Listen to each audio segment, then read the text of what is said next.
Assalamualaikum warahmatullahi wabarakatuh. Perkenalkan, nama saya Sri Agustina dengan NIM L0212010115 dari Program Studi Manajemen Sumber Daya Perairan Fakultas Ilmu Kelautan dan Perikanan Universitas Hasanuddin. Pada kesempatan kali ini saya akan menjelaskan terkait dokumen KA Andal Rencana Pembangunan Industri Pupuk PT Petrokimia. Adapun topik yang akan dibahas yaitu jenis proyek, kegiatan atau aktivitas proyek, komponen lingkungan yang berdampak, batas studi AMDAL, dan tenaga ahli atau pakar yang dipakai. Bagian pertama yaitu jenis proyek. Pembangunan agroindustri pupuk oleh PT Petrokimia Malang dalam rangka peningkatan kapasitas produksi untuk pemenuhan kebutuhan pupuk dan stabilitas pasokan harga pupuk sebagai peran serta dalam pembangunan infrastruktur nasional.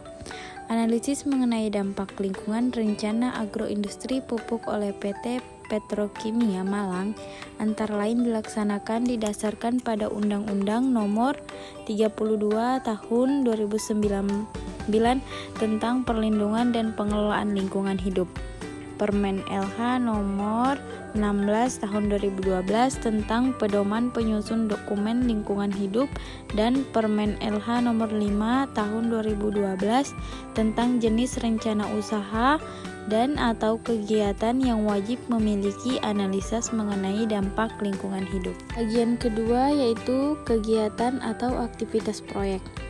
Dimulai dari prakonstruksi, konstruksi, operasi, dan pasca operasi.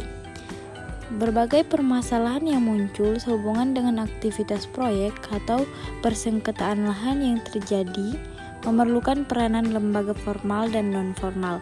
Sedangkan pendekatan sosial budaya dan keagamaan sangat mengacu pada peranan lembaga non-formal. Oleh karena itu, kerjasama dan koordinasi serta komunikasi timbal balik yang harmonis. Bagian ketiga yaitu komponen lingkungan yang berdampak.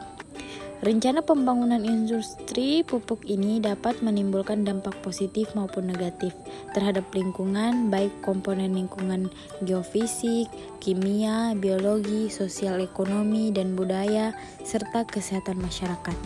Adapun komponen lingkungan yang berdampak meliputi sosial, sosialisasi, ekonomi, fisik kimia, dan biologi. Yang keempat yaitu batas studi AMDAL. Kaitan antara rencana pembangunan industri pupuk oleh PT Petrokimia Malang dengan lingkungan sekitarnya memungkinkan terjadinya dampak pada ruang tertentu selama periode waktu tertentu serta berpengaruh pada komponen lingkungan tertentu pula. Batas teknik studi AMDAL merupakan kumulatif dari keempat batas studi yaitu batas proyek, batas ekologis, batas sosial, dan batas administratif. Batas wilayah studi merupakan gabungan dari keempat proyek di atas.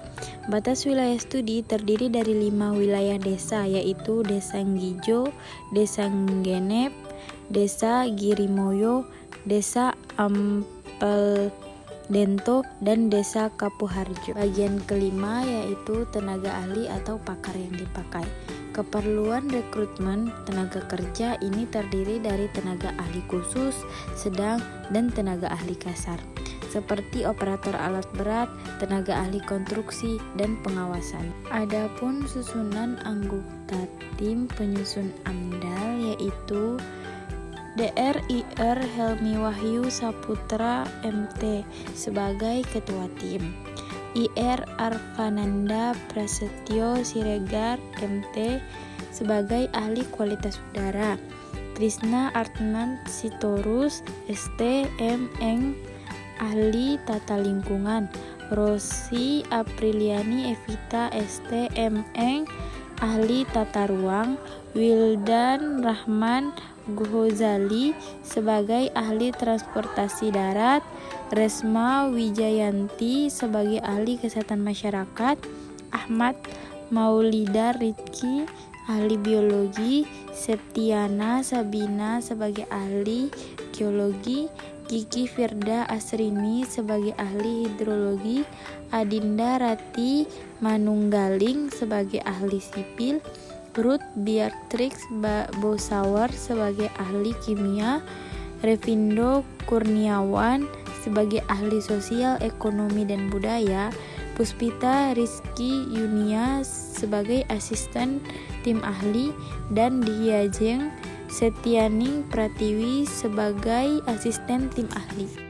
Sekian hanya itu yang dapat saya sampaikan. Semoga bermanfaat untuk kita semua. Wassalamualaikum warahmatullahi wabarakatuh.